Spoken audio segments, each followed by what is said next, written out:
Hello friends, कैसे हो आप सभी। आई होप आप सभी अच्छे होंगे। मैं विनीत आज फिर से अपनी इस क्लास के अंदर 2017 सेट डी का सेक्शन डी कराने वाला हूं। देखिए, इसमें हम 5-5 अंकों के आपके सामने प्रश्न कराएंगे।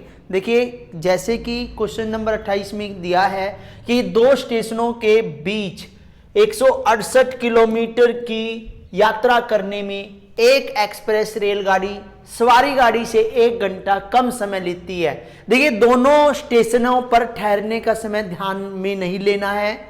यदि एक्सप्रेस गाड़ी की चाल सवारी गाड़ी से 14 किलोमीटर प्रति घंटा अधिक है तो दोनों रेलगाड़ियों की औसत चाल ज्ञात कीजिए। देखिए, हर सेट के अंदर हमने इस क्वेश्चन को कराया है, लेकिन स्टेटमेंट ही बदल कर आई है।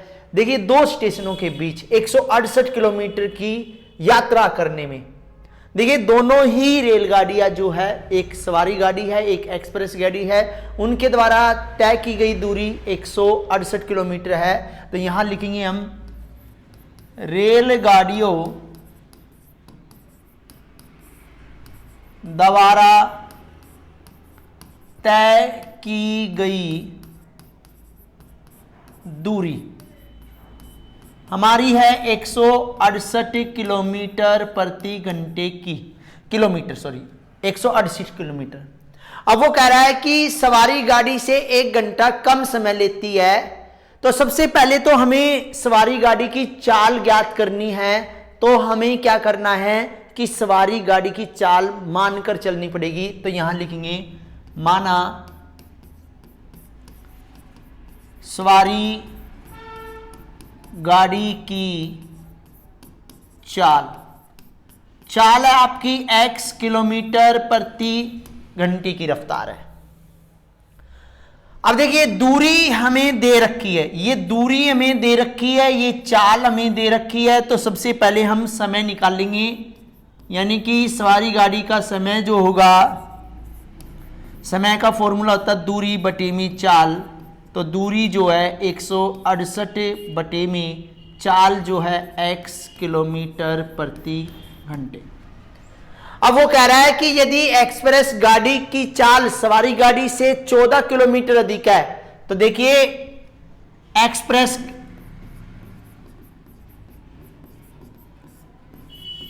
रेलगाड़ी की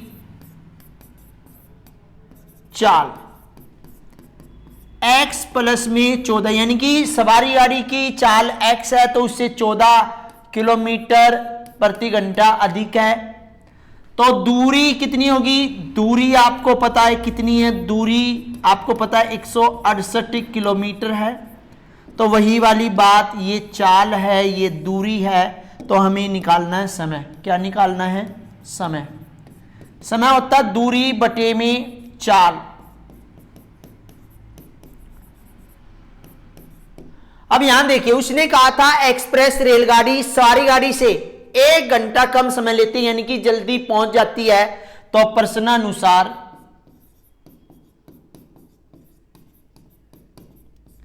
हमारे पास सबसे पहले जो समय है वो है 168 बटे में x, दूसरा समय 168 बटे में x प्लस 14, और 1 घंटा कम समय लेती है। तो हम जल्दी पहुंचेंगे, हमें फायदा होगा, फायदे के लिए यानी कि लाभ के लिए प्लस लगाते हैं। तो ये अब क्या करेंगे, हम 168 की x से करेंगे और 168 की x प्लस 14 से करेंगे।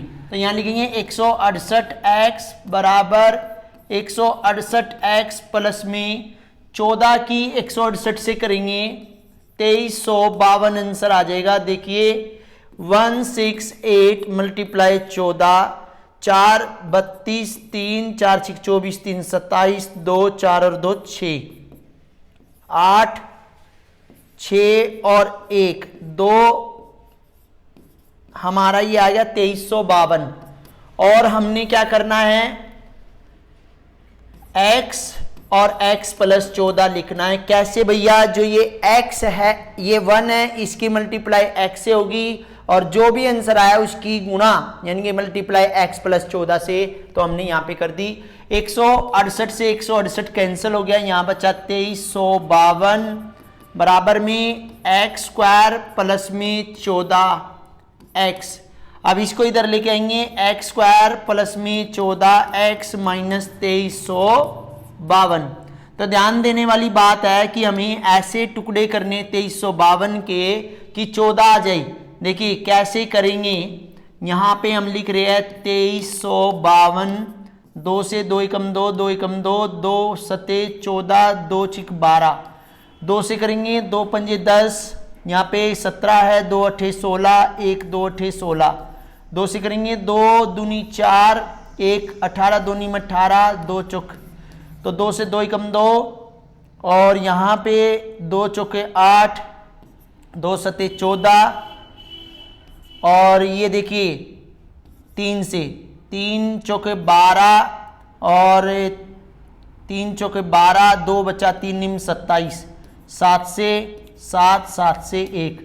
तो यहाँ पे देखिए कैसे इस 7 की कर दी 7 21, 21 दूनी 42, और यहाँ पे देखिए 7 दूनी 14, 14 दूनी 28, 28 दूनी 56, यानी कि 56 माइनस के 42, 14 का आंसर हो जाएगा। तो यहाँ लिखेंगे एक्स स्क्वायर प्लस में 56 x minus 14 42, 42 x minus 2342 x minus 2352। अब देखिए कैसे करना है, इन दोनों में कॉमन, इन दोनों में कॉमन, तो x इज कॉमन, तो x प्लस में 56 बचेगा, और x प्लस 56, x से x कैंसल माइनस के 42, तो x प्लस में 56 एक बॉक्स में, x माइनस 42 दूसरे बॉक्स में, x प्लस 56 बराबर 0 के, तो x की वैल्यू आई माइनस के 56, और x माइनस 42 इक्वल 0, तो x की वैल्यू आ गई 42, यानी कि रेलगाड़ी यानी कि सवारी गाड़ी की औसत चाल, यानी कि हमने ली थी x, तो यहाँ पे आई 42 किलोमीटर। तो आपने ध्यान देना है कि सवारी गाड़ी जो है और जो आपकी एक्सप्रेस रेलगाड़ी है, तो यहाँ पे एक्सप्रेस की भी पूछी है, एक्सप्रेस गाड़ी की औसत चाल बराबर x प्लस 14, तो यहाँ पे आ जाएगी 42 प्लस में 14, ये आ जाएगी 56 किलोमीटर प्रति घंटे। तो ध्यान देना है आपको कि मैंने एक ही तरीके से इस तरह के सवालों को कराया है।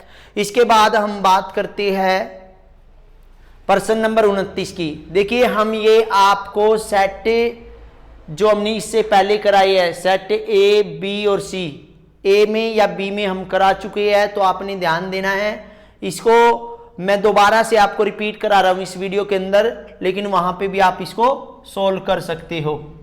देखिए tan जो होता है वो होता है साइन थीटा बटे में कोस theta divided bye 1 minus cot होता है कोस theta divided by sine theta, plus coat है तो कोस थीटा बटे में sine theta divided bye 1 minus sine theta बटे में कोस थीटा। अब आपने क्या करना है, पहले तो इन दोनों का एलसीएम लेना है। कैसे लेंगे, ध्यान दीजिए, साइन थीटा बटे में कोस थीटा डिवाइडेड बाय, ये साइन थीटा लिखना है, इन दोनों का एलसीएम आ गया। साइन को इससे डिवाइड करोगे तो यहाँ पे आ जाएगा साइन थीटा की 1 से गुणा, माइनस साइन थीटा को साइन थीटा से 1 की गुणा कोस थीटा में, ऐसे ही cos theta divided by sine theta, और यहाँ दोनों का एलसीएम हो जाएगा कोस थीटा, 1 का और कोस का, तो कोस की 1 की कोस से डिवाइड कोस थीटा, तो 1 में गुणा, और कोस को कोस से कैंसिल, तो यहाँ पे साइन थीटा। अब रिपीट करना है, इनको जो ये 4 बन गए इनको पलट देना है, साइन थीटा बटे में कोस थीटा गुणा में साइन थीटा बटे में sine theta minus cos theta, plus इधर भी कोस थीटा बटे में साइन थीटा गुणा में, ये ऊपर आ जाएगा कोस थीटा और ये वाला नीचे रह जाएगा cos theta minus sine theta.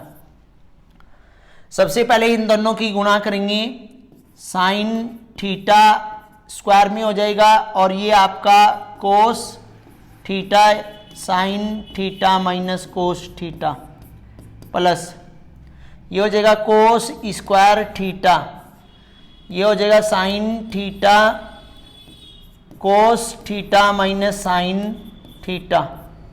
अब देखिए यदि मैं इन दोनों को सेम करूँ, ये देखिए sine theta minus cos theta, यहाँ पे है माइनस का साइन थीटा, यहाँ पे प्लस का कोस थीटा, तो क्यों ना मैं इस माइनस को बाहर निकाल लूँ, यानी कि माइनस बाहर निकलने से ये वाला माइनस हो जाएगा।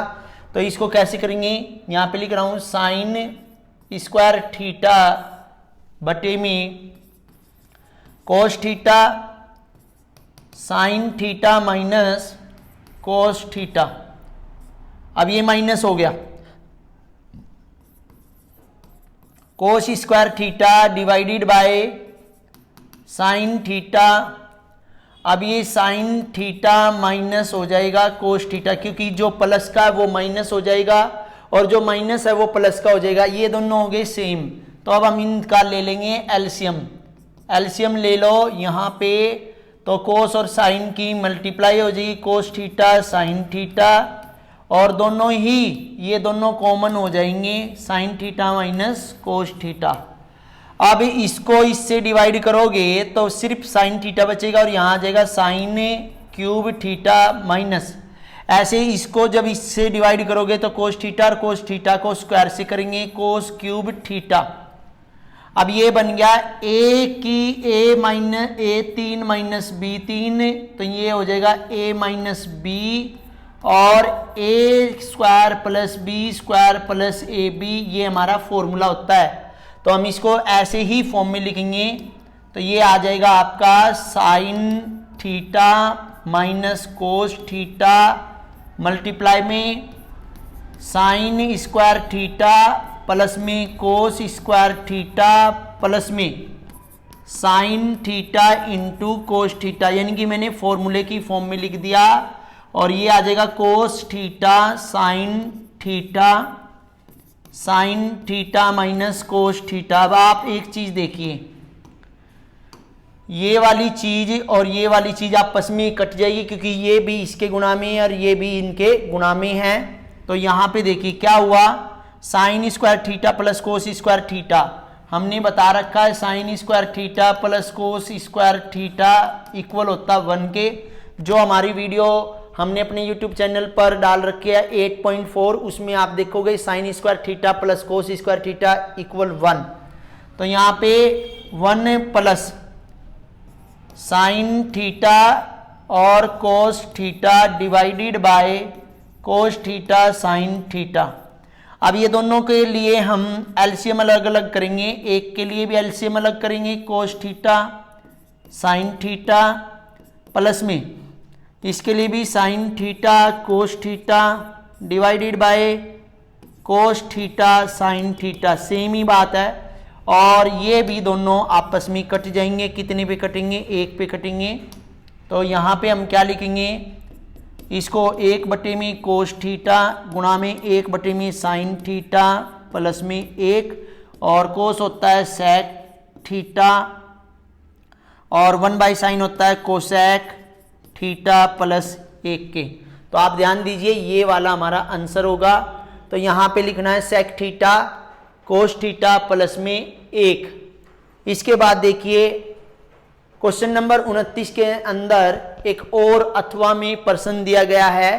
तो वो कह रहा है कि भूमि के बिंदु P से एक 10 मीटर ऊंचे भवन के शिखर का उन्नयन कोण 30 है। देखिए ये मैंने बताया ये भवन है और भूमि के एक बिंदु P से इसके शिखर का यानी कि 10 मीटर ऊंचे भवन के शिखर का उन्नयन कोण 30 है।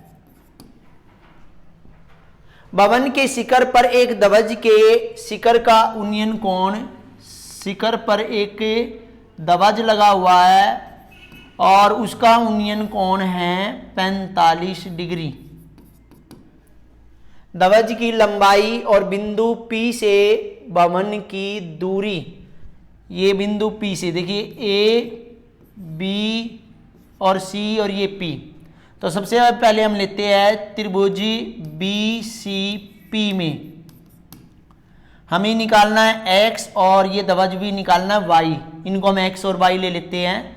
तो यहाँ लेंगे हमने ऐसे क्वेश्चनों को जब कराया है तो आपको दो ही बात समझाई है कि एक तो वो चीज लेनी है जो दे रखी है और एक चीज वो लेनी है जो निकालनी है। तो ये हमारा दे रखा है, तो ये हो गया हमारा लंब, और ये जो दे रखा है ये आधार। लंब बटे आधार आता है 10 में, और 10 का कोण कितना दे दिया इस त्रिभुज में 30।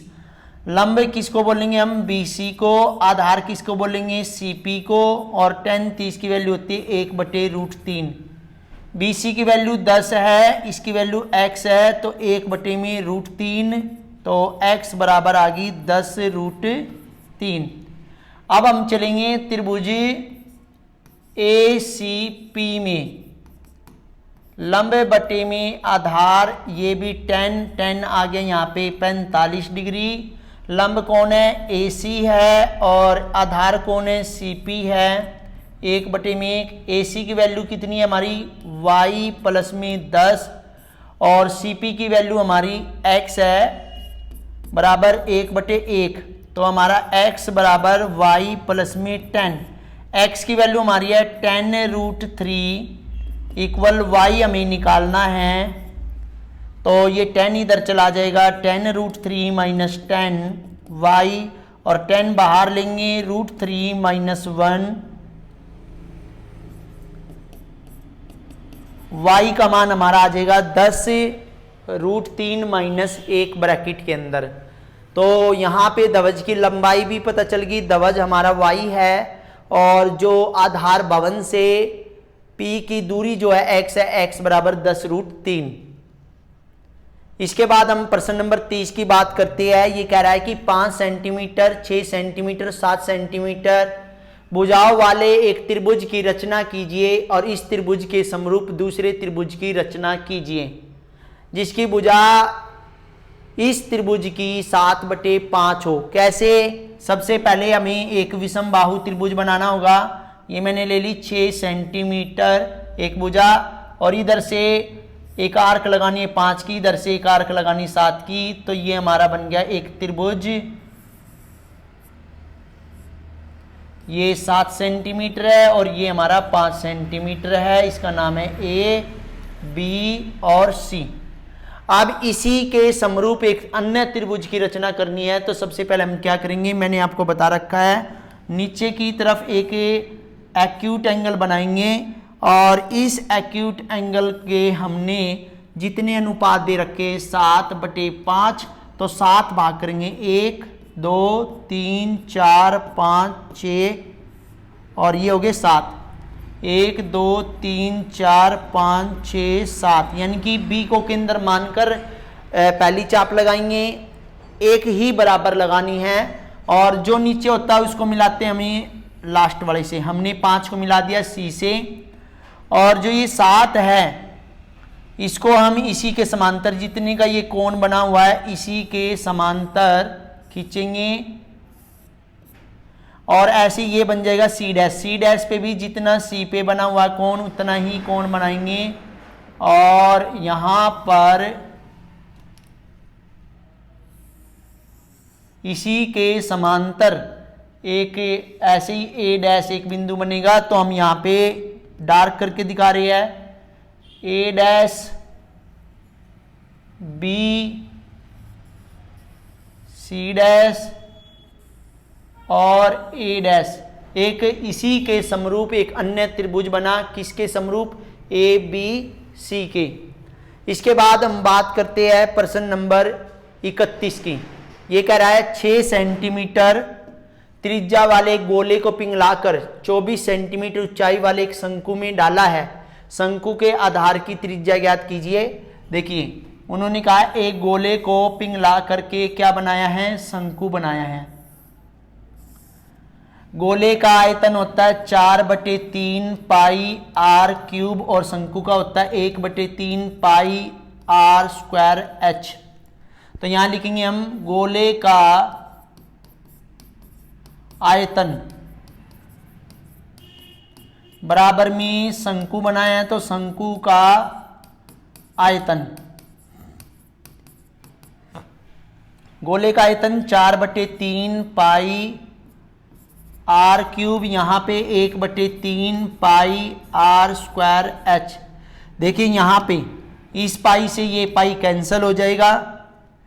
अब यहां पे देखिए इस 3 से ये 3 भी कैंसिल हो जाएगा, नीचे वाला है तो नीचे वाला यानी कि, तो अब आपके पास बचा यहां पे 4 और आर कितनी है 6 और 6, यहां पे बची आर आपको निकालनी है और एच है 24।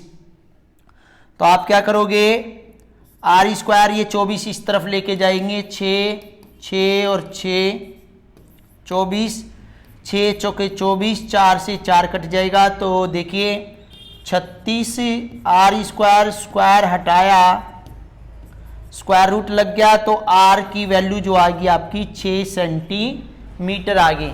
तो शंकु के आधार की जो त्रिज्या है वो कितनी आ गई 6 सेंटीमीटर आ गई आपकी। इसके बाद प्रश्न नंबर 32 ये कह रहा है निम्नलिखित सारणी में एक विद्यार्थी, देखिए निम्नलिखित सारणी में एक विद्यार्थी के स्कूल के विद्यार्थियों का दैनिक जेब खर्च दिया गया है और इसमें आपने क्या करना है, इस स्कूल के बच्चों का औसत जेब खर्च निकालना। औसत का मतलब होता है माध्य ही निकालना है आपने। कैसे करना है, देखिए सबसे पहले हम एक टेबल बनाएंगे नेक्स्ट पेज पे 11 से 13, यहां पे लिखना है, क्या लिखना है, दैनिक जेब खर्च, यहां लिखना है दैनिक जेब खर्च 11 से 13, 13 से 15, 15 से 17, 17 से 19, 19 से 21, 21 से 23 और 23 से 25। दूसरी बात जो बारंबारता है वो विद्यार्थियों की संख्या दे रखी है, क्या दे रखी है, विद्यार्थियों की संख्या, विद्यार्थियों की संख्या दे रखी है क्या 7 6 9, 7 6 9 13 20 5 4, 13 20 5 और 4।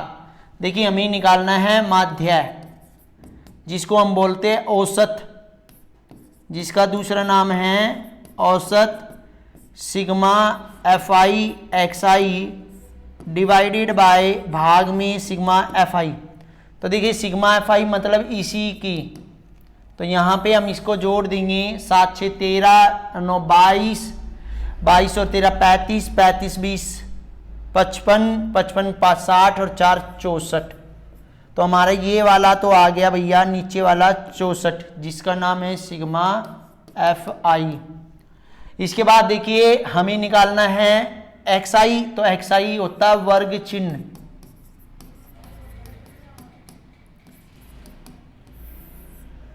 ये 12 है, ये 14 है, ये 16 है, ये 18 है, ये 20 है, ये 22 है, ये 24 है। तो 12 से FI XI कैसे निकालेंगे, 12 से 84, 14 6 84, 16 निम्न 144, 18 गुणा में 13 234, 20 गुणा में 20 हमारा कितना आ जाएगा, ये 20 गुणा 20 आ जाएगा 400 और 22 पंजे 110, 24 चौके 96। सिग्मा FI XI जोड़ेंगे भैया, 4 4 8 12 16 16 और 6 22 का 2 हासिल 2 10 हो जाएगा, 10 और 18 18 4 22 23 24 25 26 26 9 35 हासिल 3 3 और 1 4 5 6 6 और 4 10 10 और 1 11, तो 1152 आ जाएगा। अब 64 से 1152 को भाग करेंगे, 64 दूनी 128, तो 64 एकम 64, यहाँ 5 में से ये बचा 1, यहाँ पे 11 11 में से 6 गए 5 51, तो नहीं 512 पे, ये हो जाएगा 6 निम 54, तो 6 8 से जाएगा, 64 को 8 से करेंगे, 8 चौक 32, 8 छिक 48 और 3 51, 512। तो कितना आ जाएगा भैया ये 8 पे, तो 512 ख़त्म, तो कितना आंसर आ जाएगा हमारा 18। औसत कितना आ जाएगा 18 आ जाएगा। इसके बाद हमारा दे रखा है इसी के अथवा में एक पौधे की 40 पत्तियों की लंबाई निम्न सारणी में दी गई है। तो यहाँ पे आपको पत्तियों की माध्यक लंबाई ज्ञात करनी है, माध्यक ज्ञात करना है। तो टेबल बनाएंगे, लंबाइयाँ 18 से 27, 27 से 36, 36 से 45, 45 से 54, 54 से 63 और 63 से 72। अब यहाँ पे पत्तियों की संख्या 3, 5, 10, 13, 5 और 4। अब हमें निकालना है, यहाँ पे लिख रहा हूँ मैं माध्यक का formula L plus n/2 minus CF बटे में F गुणा में H। सबसे पहले हमें n ढूंढना है, n होता है जो हम सिग्मा Fi को ही लेते हैं, n बराबर, तो यहाँ दे रखा है 5, वैसे यहाँ पे भी दे रखा है टोटल 40 है, 8, 18 और 13, 31 और 9 40। यहाँ पे n की वैल्यू 40 है, तो हमें चाहिए n/2, तो 40 बटे में 2, यह आ गया 20, यानी कि n/2 की वैल्यू 20 CF चाहिए है। तो 3 एज इट इज, 3 में 5 8, 8 में 18, 13 में 31, 31 में 5 जोड़ दो 36, 36 में 5 जोड़ दो 40। तो 20 देखिए 20 आएगा आपका इसके अंदर, 31 के अंदर। अब ध्यान दीजिए 20 किसके अंदर आएगा, 31 के अंदर, तो उससे पहले वाला क्या होगा CF। F हमारा 13 होगा, L हमारा 45 होगा, H इन दोनों के बीच का। तो CF की वैल्यू जो है 18 है, F की वैल्यू 13 है, L की वैल्यू 45 है और H की वैल्यू 54 माइनस 45, 14 में से 5 गए 9। तो L की वैल्यू कितनी है 45 प्लस में 20 माइनस 18, F की वैल्यू आपकी 13 और H की वैल्यू 9। तो 45 प्लस में 2/13 गुणा में 9, 45 प्लस में 18 बटे में 13, तो 45 प्लस में 1। देखिए 13 को 18 से भाग, 18 को सॉरी 13 से भाग, 13 एकम 13, बचा आपका 5 50, 13 दूनी 26, 13 3 39, पॉइंट लगा के 39, 11 बचा 10, 13 से 91, 13 8 104, 101.38। तो ये हो गया 46.38। देखिए जो भी स्टूडेंट हमारे चैनल पर नए हैं वे हमारे चैनल को सब्सक्राइब कर ले, वीडियो अच्छी लगे तो लाइक करें और ज़्यादा से ज़्यादा शेयर करें। Thank you.